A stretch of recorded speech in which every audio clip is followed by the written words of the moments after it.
Hola a tothom, amigues i amics del canal Mir de Toast. Vinc de nou amb un altre vídeo d'aquests que he titulat Parlant de videojocs, informacions, debats i polèmiques.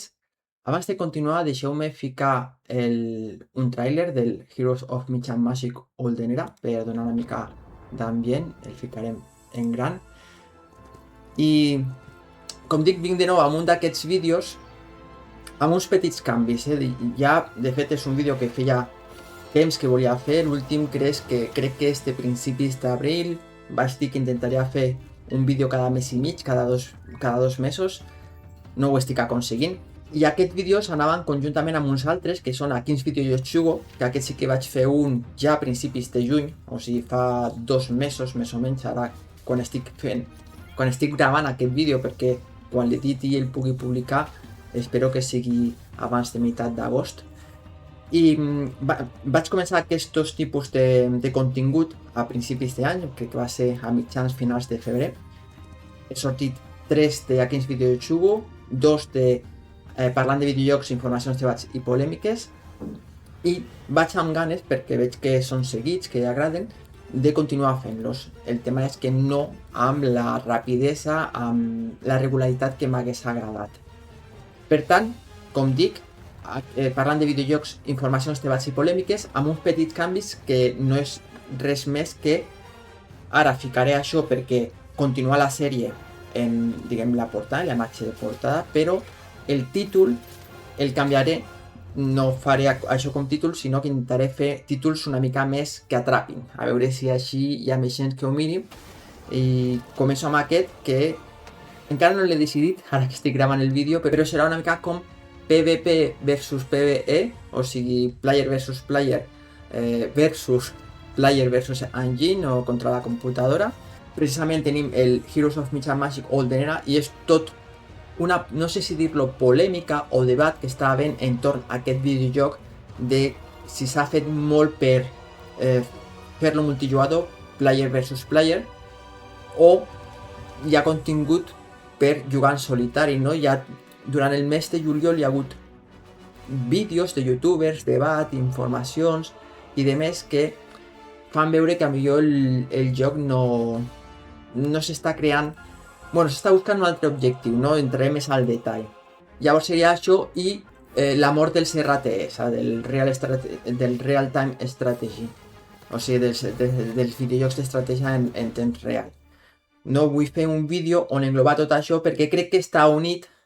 Espero no fer-lo massa llarg i espero que sigui clar, perquè no m'he fet guió, serà com un fals directe, com m'agrada fer a mi, per simple fet de que crec que els trailers han acabat, així que ho trec. Pel simple fet de que així és, diguem que em salto una etapa, que és fer el guió, treballar i tot això, tot i que sí que faig una mica de buscar informació, o sigui que sigui tot el mes amb la més informació i que sigui interessant, però sí que em salto una etapa perquè només sigui la gravació i després l'edició i així intentar fer-los, perquè si no crec que no arribaria. Per tant, en aquest vídeo que podré veure, doncs, la meva opinió, un resum de tot aquest debat que hi ha hagut entorn al Heroes of Might and Magic i jo crec que també entorn a d'altres videojocs, com pot ser el Civilization 7, parlar d'aquest debat, d'aquesta polèmica, i també una mica parlar del que penso jo dels RTS i de per què crec que estan morts. I no és un pensament meu, és un pensament.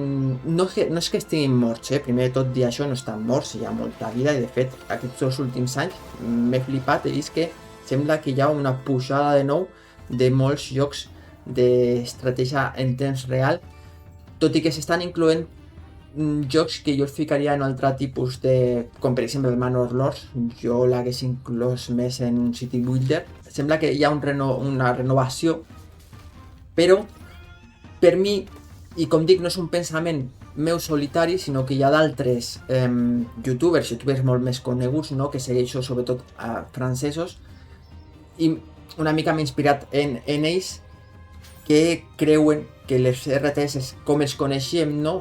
Els RTS de finals dels 90, bueno, els anys 90 fins i tot, i principis del segle XXI, dels anys 2000, doncs com els coneixien, s'han mort i anem cap a una altra cosa, no? I és el que intentaré explicar en aquest vídeo.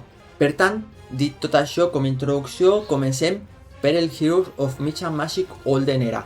És un videojoc que ja li porto... No he arribat encara a les sonores. La campanya, el primer acte de la campanya ja el tinc quasi acabat i jo estic en l'últim mapa i crec que vosaltres aquesta setmana que estic gravant, segona setmana d'agost i la propera, veureu el que serà el final de la sisena missió i el principi fins i tot final de la setena missió. Ja veuré a quin ritme puc editar i pujar els vídeos. No entraré molt al detall de... Ara que ja porto... Crec que estic a les 80 hores. No entraré molt al detall de què penso de la campanya, què penso del videojoc. Sí que estic d'acord amb el que es diu de que crec que s'ha pensat molt en multijugador i en player versus player per temes de competició, i jo fins i tot en aquestes hores jugades tant en la campanya com en els mapes que vaig jugant en solitari contra l'ordinador he après a dir, ostres, l'Olden Era no és com els abans de la saga, sobretot el 3, que se'l compara molt perquè hi ha moltes coses que es poden comparar, però sí que he fet tot un aprenentatge de dir-me no és igual, es juga d'una manera diferent, m'agrada, però sí que entenc que això ho fan perquè hi hagi tota una competència i que hi hagi aquest mode competitiu que es fa, no?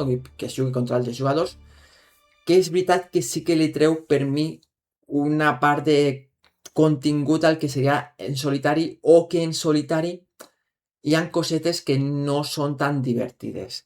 Potser s'ha fet un videojoc massa cap al multijugador, però que els desenvolupadors estan introduint molt contingut per també la partida en solitari. De fet, a finals de juliol, aquí veieu, o sigui, fa una setmaneta, va sortir nous anuncis amb nova informació, no?, de que s'introdueixen mapes, de que s'estan fent canvis, s'introdueixen noves mecàniques, es millora la interfície d'usuari, han millorat cosetes per a que sigui més fàcil entendre el que li està passant als teus herois, etc., que el fan que sigui aquest videojoc de la saga del Heroes of Might and Magic en solitari, amb una campanya que pot agradar més o menys i amb uns mapes que poden agradar més o menys, però que crec que són encara bons perquè el videojoc es consideri tant PvE que PvP. O sigui, es pugui jugar bé en solitari que es pugui jugar bé en còmput contra els altres jugadors. És veritat, i això es veu, la no mort però possible cansament fi d'una època dels MOBA, que els MOBA, per qui no coneixi l'abreviació, ara crec que és Multiplayer Battle Arena, no? El O ara mateix no ho sé, però bueno, seria el League of Legends i el Fortnite, no? Seria un MOBA, i en d'altres crec que no, els RTS van evolucionar, o en tot cas les competicions i tot això va evolucionar cap als MOBA, i jo crec que hi ha un cansament amb els MOBA i es pot obrir la porta a d'altres maneres de competició que crec que videojocs com el Heroes of Might and Magic Olden Era estan intentant, perquè realment aquest de la saga no es juga per res igual que el 2, que el 3, fins i tot em diria que el 4, ja els altres no el conec. És una manera de jugar molt més ràpida, quasi no hi ha construcció en els edificis, o sigui, sí que vas construint i millorant els teus edificis, molta importància a la màgia, té una curva d'aprenentatge que és fàcil d'agafar en mà, però com la mateixa desenvolupadora, Unfrozen, diuen, és fàcil d'agafar en mà, o sigui, és fàcil de jugar, però que si vols anar més lluny és difícil, i allí és on entra la competència, no? Els nivells de la màgia, la combinació de les criatures amb les diferents millores que té la criatura, què aniràs a construir. De fet, en l'Olden Era, fins i tot veig principis dels RTS que s'han d'aplicar si vols ser molt competitiu. I jo ho veig jugant en solitari, no? Els mapes que et proposen ja no són mapes creats igual, sinó que són models de mapa que cada cop que jugues un es regenera, que això fa que també la rejugabilitat d'un mapa, d'un tipus de mapa, sigui impressionant. I jo ho veig, no? Segons el tipus també de condicions de victòria, de la velocitat a la que jugues i de com es poden fer partides super ràpides, que al Heroes of Might and Magic 3 i al 4 jo no recordo partides tan ràpides. De fet, he vist vídeos de youtubers jugant a multijugador, no, en aquest mode competitiu, i és que realment es fan partides no tan ràpides com el Age of Empires 2, que és l'RTH competitiu per excel·lència, però sí que partides de hora i mitja on es fa a saco, i fins i tot partides molt més ràpides de perdre el castell principal, on partides 3/4 d'hora, una hora, que clar, això pel multijugador és molt bé. Un altre exemple, i canvio, ara ja deixo de parlar del Heroes of Might and Magic Olden Era, però continuo i canvio la pàgina. Un altre exemple, com deia, és el Civilization 7, fiquem el tràiler. A més, ara tenim aquest del test del temps, fiquem-lo en gran també. El Civilization 7 realment també van entendre aquest canvi i aquesta oportunitat i van intentar fer un videojoc molt més dinàmic, molt més ràpid, amb una corba d'aprenentatge molt més fàcil, per intentar que hi hagués competició, tindre un model competitiu en el multiplayer. De fet, en el Civilization 7 la seva gran aposta era sortim tot el contingut des d'un principi. És per això que els DLCs que tenim, que ja hi ha 4, diguem, packs de DLCs, és tot de sabor, és tot de nous líders, nous civilitzacions, noves meravelles, perquè així tu, en una partida multijugador, tens tot el contingut de mecàniques i un altre també tot el contingut. I encara que no tingueu el mateix DLCs de sabor, de líders i civilitzacions, podeu jugar, perquè tot el que són mecàniques ho teniu. I si tu no tens unes civilitzacions i l'altre no té l'altres, no passa res, perquè les podeu utilitzar perquè tu tens aquell DLC. Això m'imagino que és el mateix que ens podrem trobar al Heroes of Might and Magic Olden Era. Tenim tot el contingut i de fet tot el contingut que ens proposen és gratuït, i de fet tot el contingut que es proposen fins i tot per solitari, perquè abans de la sortida, o crec que amb la sortida de l'1.0, fins i tot es proposen un nou mode de joc per solitari només, en aquest cas, que rumors i notícies que arriben fan pensar en un mode de joc una mica més com de rol, d'acord? Ja veurem el que és, i això serà gratuït. Per tant, hi ha una aposta a donar el contingut, sigui en el Civilization 7, sigui en el Olden Era, sigui en altres videojocs, com per exemple el Europa Universalis 5. Hi ha una aposta per donar tot el contingut de cop a tothom, i que els DLCs en l'Europa Universalis 5, estem veient això també, siguin més de sabor, siguin donar més sabor, com això, més faccions podríem dir, però que si tu no tens aquest DLC no passa res, perquè podràs seguir jugant a multijugador amb la resta, perquè aquestes mecàniques existiran. En jocs d'estratègia complexa de tipus Paradox, com Europa Universalis 5, Crusade Kings 3, el Victoria 3, etc., és més difícil fer això, perquè encara que introdueixen només sabor, tots els DLCs tenen unes mecàniques, però si tu vols jugar a multijugador podràs jugar perquè la base del videojoc està fet. Civilization 7 ha sigut l'aposta, els està sortint malament per una altra cosa, perquè potser en un joc d'estratègia per torns és més difícil, no? Però sí que han aconseguit fer partides molt ràpides, i de fet fins i tot la separació en 3 eres era intentar que la gent fes partides ràpides dintre d'una era. Fos l'antiguitat, la que seria l'edat mitjana, no? Al mig, o de l'exploració, que li han dit, o en aquests trailers trec això, o veieu que les puntuacions encara no són gens bones, de fet estan molt malament, i jo crec que el Civilization 7 té pinta d'estar bastant mort, Però el que dic, sí que han aconseguit fer fins i tot partides. Jo que he jugat a multijugador, al Civilization 7 jugues una era, pots jugar, a més, com pots jugar a l'antiguitat, l'exploració o la moderna, pots començar un joc o un altre, i és que són partides multijugador d'hora i mitja, que clar, són molt ràpides, pam, pam, pam, a més tens unes victòries. Amb el canvi del test del temps, això ho han canviat una miqueta, i de totes maneres, com no estava funcionant el videojoc, i intenten anar cap enrere, jo crec que ha sigut una cagada total, perquè han perdut aquesta oportunitat, però abans, que estaven dividits per actes i que cada acte tenia com un final i unes victòries, tu podes fer partides multijugadors molt ràpides. Com dic, amb el Heroes of Might and Magic Olden Era és el mateix. Són partides molt ràpides, de veritat, es juga molt diferent. Si hi ha gent que ho ha jugat, digueu el que penseu vosaltres també, però de veritat es juga molt, molt diferent a com es jugava abans en els altres de la saga, perquè, com dic, l'estratègia no és igual, no et pots concentrar en anar construint, en anar a fer exercicis molt grans, i com dic, jo he hagut d'aprendre això bastant perquè jo era un altre tipus de jugador i ja veig que en l'Olden Era, si vull ser competitiu, si mai vull jugar a competició, que no és el meu estil de joc, precisament el meu estil de joc ha de canviar. I vinga, parlem dels RTS i per què crec que els RTS, tal com els hem conegut, com dic, als anys 90 i sobretot als anys 2000, està mort. Aquest tipus de, diguem, de tipus de videojoc, jo crec que ja ha passat a millor vida, i tot i que hi ha un repunt, i ja ho veurem ara en una llista que he trobat en la Wikipedia anglesa, clar, tots els videojocs que van sortir, sobretot a finals dels 90 i els anys 2000, tota aquesta quantitat de videojocs jo crec que no els tindrem i sobretot aquest estil de videojoc tampoc el tindrem.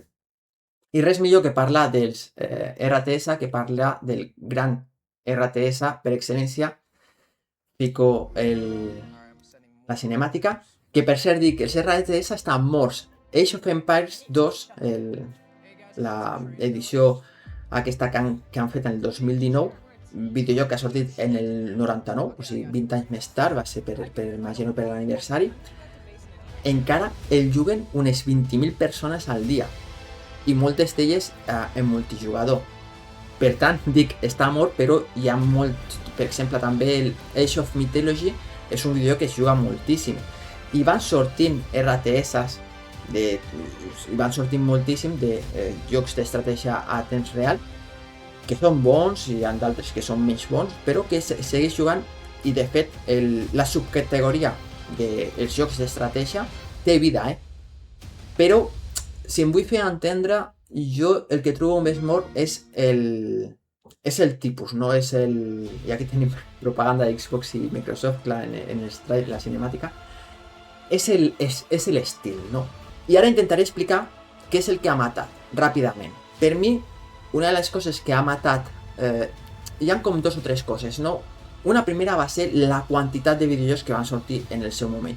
Mireu, per parlar d'això potser vaig a canviar, hauríem de passar a parlar de Cossacks. No sé si us recordeu videojocs del 2000 de l'editora, que jo crec que desenvolupadora, perdoneu, que jo crec que existeix encara, que és GSC, que ucraniana, per cert. Aquí le tenim, GSC Game World. Molt coneguda per Stalker i Cossacks. Cossacks va haver-hi, crec que el 3 ha sortit ja fa poquet, no? Bueno, fa poquet, fa 10 anys potser, però el primer Cossacks, si no recordo malament, no sé si el tenen per aquí, sortí al 2000 o 2001. Aquesta desenvolupadora, entre el 2000 i el 2004, si no estic equivocat, va sortir una quantitat enorme de jocs d'estratègia a temps real impressionant.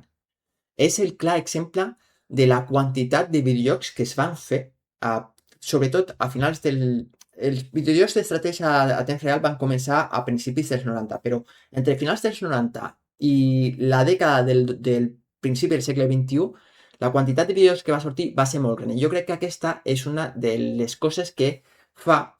Vaig a ficar Cossacks per veure un tràiler mentre parlo. Aquest no el conec, no l'he vist mai. Com dic, és el clar exemple de la quantitat de videojocs i jo crec que és una de les coses que el va matar. Una altra de les coses que ha matat els RTS és el diner. Els diners en la indústria dels videojocs, com en qualsevol indústria, és molt important. I els jocs d'estratègia a temps real eren difícils de sortir perquè no es podien fer molts DLCs, perquè si volies mantenir la competició en multijugador, clar, si tu sorties DLCs, tothom devia tindre aquests DLCs per poder jugar multijugador. I fins i tot en el Age of Empires 2, un dels problemes que tenia era que la quantitat final de civilitzacions que havia, podríem dir, feia que no totes aquestes civilitzacions es poguessin fer servir de la mateixa manera en els mapes, i de fet hi havia civilitzacions que ni tan sols es jugaven, perquè no eren bones per jugar en multijugador. I clar, aquí arribem a aquesta, diguem, no transformació, però arribada dels MOBA. Els MOBA que he dit que són els Multiplayer Battle Arena, no? El League of Legends, el Fortnite. No passem a una cosa també d'estratègia en temps real, però que són com unes arenes on la gent es pega, no? Els equips i tot això per guanyar. O sigui, passem cap a una altra cosa. No són jocs tant d'estratègia com es entenen dels RTS, sinó que passem a una altra cosa diferent on tu ja no controles tant una civilització, sinó controles un personatge i tu el que vas millorant aquell personatge. I sobretot és el tema dels diners que parlava. Clar, els MOBA són molt més fàcil crear molts diners amb els skins, amb, bueno, totes aquestes coses, no, que es poden comprar per estilitzar el teu personatge, per millorar el teu personatge, per tenir armes estilitzades, etc, que, bueno, tothom coneixeu del LoL i del Fortnite.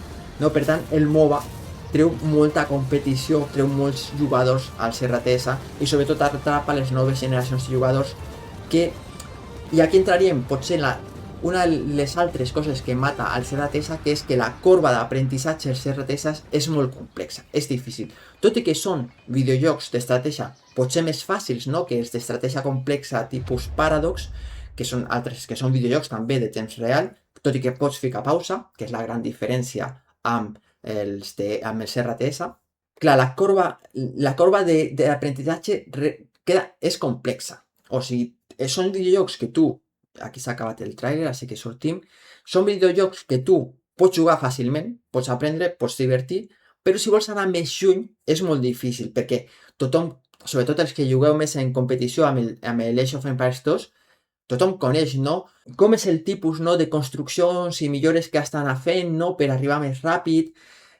Tot això també es veia amb el StarCraft, amb el Warcraft, no?, com eren aquesta, diguem, línia que s'havia de respectar, s'havia de seguir per ser el més competitiu, ser el vencedor. I tot això també jo crec que és una cosa que les noves generacions, potser de jugadors, fins i tot les velles, no, ja va cansar una miqueta i s'anava cap a coses més fàcils. Els MOBA, la corba d'aprenentatge és molt fàcil.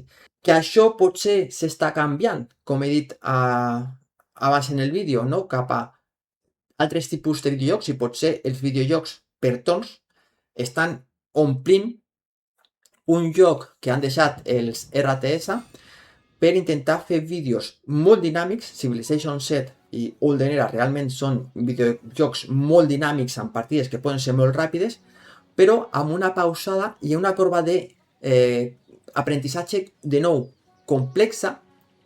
Olden Era crec més complexa que en Civilization 7, però que permeten jugar multijugador i permeten, sobretot el que dic, fer partides dinàmiques, perquè multijugador ja s'ha perdut això de fer partides molt llargues. I jo crec que és el gran problema que, per exemple, té Paradox, no?, amb els seus videojocs, que són partides molt llargues, a no ser que sigui que, com fan molts dels que juguen, buscar objectius molt concrets que s'arriben a fer bastant ràpidament. Per tant, i deixeu-me ficar una altra pàgina, aquí estem amb Stronghold Definitive Edition. Per tant, com deia, per mi aquestes són una mica les tres i hi haurien d'altres, però els diners, crear diners, anar cap als MOBA, no?, que creaven molt més diners. Els MOBA han creat una quantitat de diners que és impressionant. La curva de complexitat, eren videojocs d'estratègia complexa fàcils de jugar, però si volies anar més lluny és difícil. Totes les unitats, civilitzacions, quan utilitzar-les, les unitats contra altres unitats, etc. I la quantitat de videojocs. Com ja he dit, la quantitat de videojocs a finals dels anys 90 i principis del 2000 va ser impressionant. Per què he ficat Stronghold? Perquè Stronghold és un d'aquests videojocs que va començar a principis, crec que va sortir de fet el 2001, la edició definitiva va sortir el 2023, tenim el 2, tenim el 3, es veu que està sortint el 4, hi ha una demo, crec, si no recordo malament, hi ha una demo que potser es pot jugar. Stronghold era un RTS diferent al Age of Empires 2 i potser per això no va tindre tant èxit, tot i que va tindre molt èxit.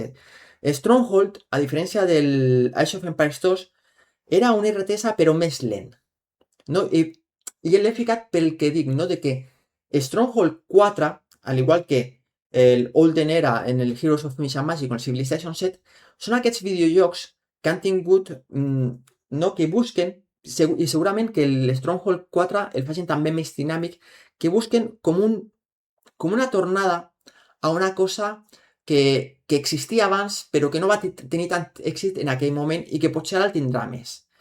Que són videojocs més pausats però competitius. La diferència entre Stronghold i Age of Empires 2, com he dit, és que Stronghold, tot i ser un RTS, era molt més parat. Necessitaves, diguem, pensar, reflexionar molt més cap a on portaves la teva missió, cap a on portaves la teva partida, no? De fet, si no recordo malament, perquè és veritat que... I això que dic és rar, m'ho dic a mi mateix, perquè en aquella època, en els finals dels anys 90, principis del 2000, jo ja era un tipus de jugador que necessitava pensar més. És per això que jo crec que em vaig agafar ràpidament al Crusader Kings 2, no? Que necessitava videojocs com més pausats, on poguessis reflexionar, o veure cap a on anava la teva estratègia. En Stronghold, si recordo bé, fins i tot qualsevol pallès que feies i tot, havies de tenir-lo en compte, hi havia especialitzacions, cosa que en els Age of Empires 2 no passava. Era els campesins, picar pedra, agafar fruita, etc. En Stronghold hi havia especialitzacions. No crec que digui una tonteria, fins i tot crec que hi havia experiència. Havies de pensar molt més la teva estratègia, quan atacaves. No era tant fer unitats, sinó s'havia de pensar molt bé quines unitats i totes aquestes coses. I dic que és rar en mi mateix perquè jo era, potser en aquella època, un jugador molt més com això, però és veritat que el Age of Empires 2 em va atrapar moltíssim més que el Stronghold. Tot i que, com dic, jo potser era un jugador més de Stronghold, i de fet a Stronghold vaig fer bones partides en aquella època. Però clar, aquí hi ha un factor que és l'addicció.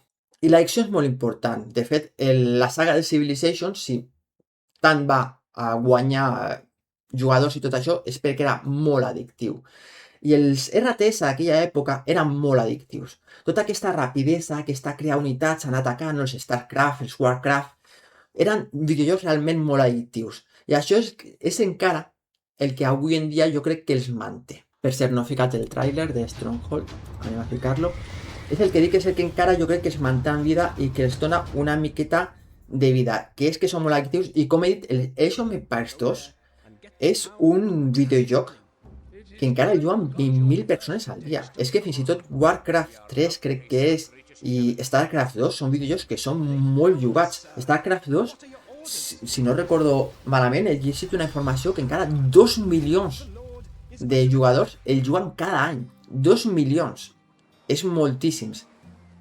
I això em fa pensar en una altra cosa que volia comunicar en aquest vídeo, que és com molts d'aquests videojocs que fins i tot s'estan creant ara, no? Es pensen massa a anar cap a un multijugador. Si mires les xifres, si mires una mica la documentació que pots trobar, etc., els jugadors i jugadores no van a buscar tant el player versus engine, o sigui, jugar contra l'ordinador, no van a buscar tant el multijugador, o sigui, el P versus P, o sigui, player versus player, sinó que van a buscar més el player versus engine, o sigui, jugar contra l'ordinador, jugar contra la intel·ligència artificial, jugar les campanyes.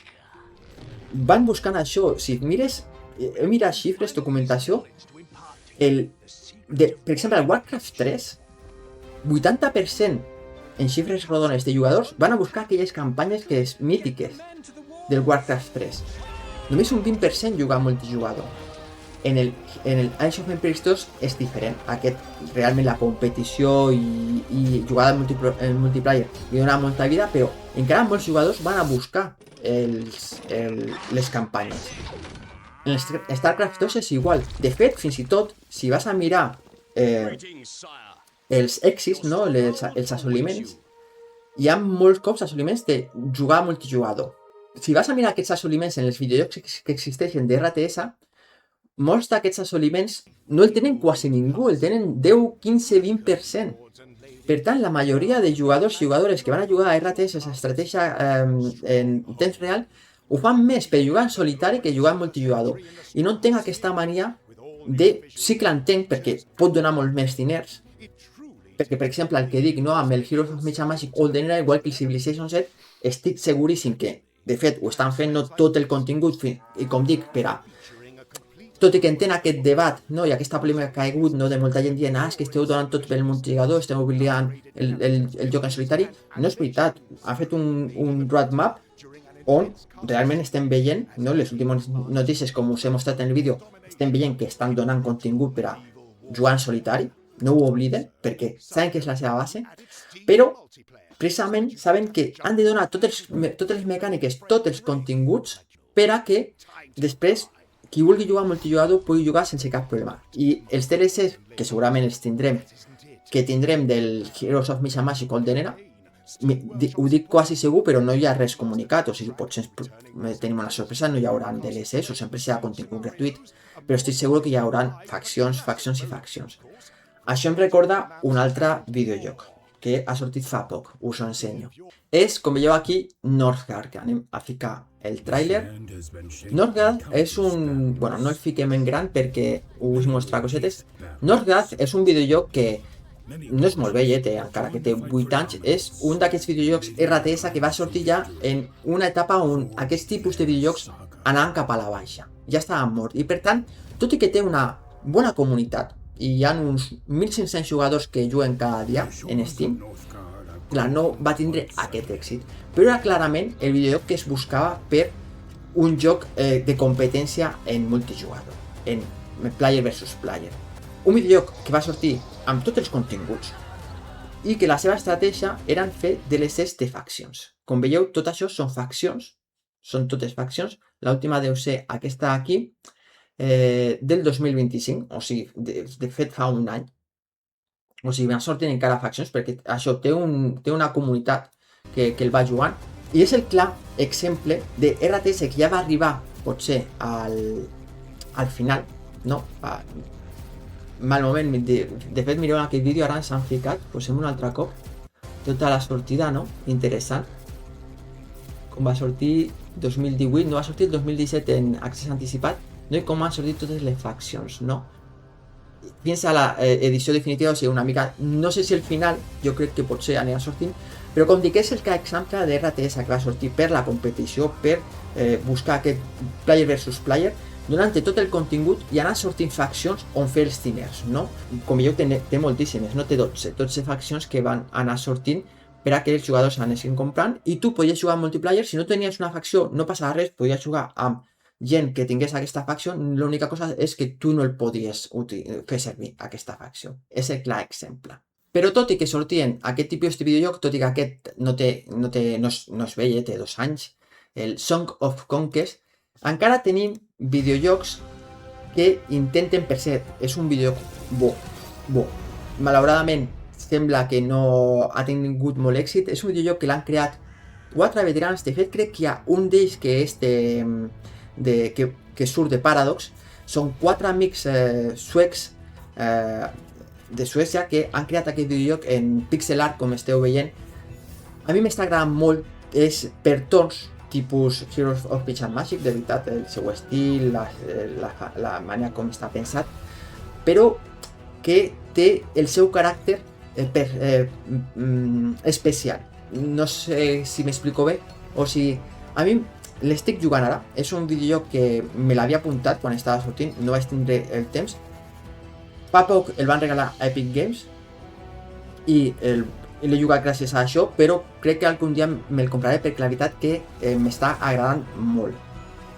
Això parlaré més d'aquest videojoc a quins vídeos jugo, en el pròxim vídeo que faré, perquè crec que és una pepita d'or que a més va tenir contingut, per exemple aquí van tindre una millora al juny del 2026, van anar de vacances, no? Amb aquestes vacances que es prenen els suecs al mes de juliol, i que aquí fa poc han dit que sortiran amb nou contingut potser, i sembla que estan fent un altre videojoc. Va vendre les seves còpies, jo crec que és suficient perquè es poguessin pagar bé i que aquesta editora, Lava Potion, que és una editora indie, desenvolupadora, perdoneu, pugui continuar pensant en d'altres videojocs. I a més és un videojoc que va sortir amb els seus DLCs. Parlo d'ell també per això, perquè va sortir amb els seus DLCs igual. Va sortir el videojoc amb tot el contingut pensat, fet, etc. I després el que han anat sortint són DLCs amb noves faccions, podem dir, i també nova campanya. I això és molt important, perquè Songs of Conquest crec que va sortir amb aquesta idea, no?, que estem veient últimament, no? Ja us he parlat, Heroes of Might and Magic Older, Civilization 7, etc. Videojocs amb Europa Universalis 5, tot el contingut, totes les mecàniques, i que et proposen DLCs, la forma de crear diners de la indústria del videojoc d'una forma diferent. I a més, DLCs que agraden, perquè les campanyes són molt bones. I us vull parlar de Songs of Conquest sobretot per les campanyes. I per exemple, he provat un altre videojoc que també us parlaré, el Old World, us parlaré en el vídeo que faré de a quins videojocs jugo, on també té aquestes campanyes. Jo crec que el tema campanyes s'havia perdut una miqueta i ara s'està recuperant. S'està recuperant en campanyes molt bones. Per exemple, també tenim Citadelo, dels ara Avilike, no?, que estan situats a Barcelona, on tenen campanyes molt bones. Realment Songs of Conquest, les campanyes, i no us vull parlar molt més perquè parlaré en l'altre vídeo, però són campanyes que a mi m'han agradat moltíssim. Són molt dirigides, que és una de les crítiques que s'està fent a la campanya del Heroes of Might and Magic Older, però t'introdueixen com en un món de la Dragonlance. A mi em recorda molt com en una partida de rol de la Dragonlance. I aquesta barreja entre campanyes amb màgia, amb criatures fantàstiques, no?, i criatures humanes, a mi m'ha recordat molt a com jugar un Baldur's Gate, però en un videojoc per torns, en aquest cas. I com dic, m'ha agradat moltíssim i volia parlar també d'això, no?, de que jo crec que la dinàmica dels RTS, com el coneixíem, dic, a finals dels anys 90 i la primera dècada del 2000, s'ha perdut perquè passem a això altre, no? Passem a un Northgard, passem a un Songs of Conquest, passem a un Olden Era, passem a un Civilization 7 i passem a RTS que proposen com una pausa. I anem a parlar del, precisament, Age of Empires 4. L'Age of Empires 4, i fiquem el trailer també, és un videojoc que ha sigut molt criticat. Ha sigut molt criticat perquè potser m'equivoco, potser no estareu d'acord, però el mateix que dic, no? Un vídeo que ha sortit amb tot el contingut i el que es fa és sortir DLCs que donen com noves faccions, no? Perquè tothom pugui jugar i si tu no tens aquest DLC no passa res, tu podràs seguir jugant amb els altres multijugadors, amb els altres jugadors en multijugador. Però sobretot ha sigut molt criticat perquè aquest RTS ja no té l'essència dels RTS com l'Age of Empires 2 i molts altres de finals del 90 i la primera dècada del 2000. De rapidesa, de unitats, i tot i que guarda una mica aquesta essència, ha agafat una mica de Stronghold. No ha agafat tot, però sí que ho ha agafat. Clar, això jo crec que li ha passat com al Civilization 7, no? A la comunitat que estava acostumada a un tipus de videojoc, a un tipus d'essència, li canvies l'essència, destrossa molt. Tot i que té una bona comunitat, és molt millor que el Civilization 7 i està agradant i hi ha molta gent que l'està jugant. Jo no l'he jugat molt, la veritat, l'hauria potser jugar una mica més, però això ha sigut criticat per aquestes coses i és una mica com l'exemple final del que intento comunicar, no? De com el RTS per mi ha mort perquè ja ara el que tenim, tot i que segueixen sortint RTS, segueixen sortint videojocs d'aquest estil, l'essència i també els altres videojocs que van sortint ja no són el mateix que els RTS en el que molta gent de la meva generació i generacions potser més joves o més velles estàvem acostumats a jugar. Per anar acabant el vídeo, només deixeu-me mostrar-vos la llista que he trobat en la wiki anglesa de la quantitat de videojocs RTS, tot i que, com dic, inclouen videojocs que per mi no són tan RTS, i com veiem el que us deia, no? Sobretot això, no? A partir del 97, finals dels anys 90, veieu la quantitat de videojocs en la primera dècada que es van anar sortint i com la segona dècada això baixa de la meitat. Tot i que hi ha molts videojocs, per exemple, aquí tindríem el Northgard, no? I sembla ser que aquí 36-33, però bueno, també potser estem dintre d'aquesta boom dels videojocs, de que estan sortint moltíssims i això ho estem veient a Steam, no? De que d'un cop s'ha pujat a una quantitat enorme de videojocs que es publiquen cada any, impressionant. Potser, i com dic, també s'inclouen videojocs que per mi no són tan RTS. però veiem aquesta diferència, no? I veiem una llista molt gran d'aquests videojocs.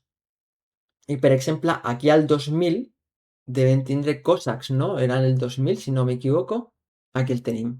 Com dic, de fet, obrim més aviat això, com dic, GCC Game World va sortir una quantitat, de fet aquí ho tinc, una llista també, entre el 2000 i el 2004-2005 de videojocs diferents. De fet, el Cossacks 2 també està dintre d'aquesta o sigui, d'aquesta llista de videojocs que va sortir en 4, 5, 6 anys, enorme, fins a la sortida de Stalker, no?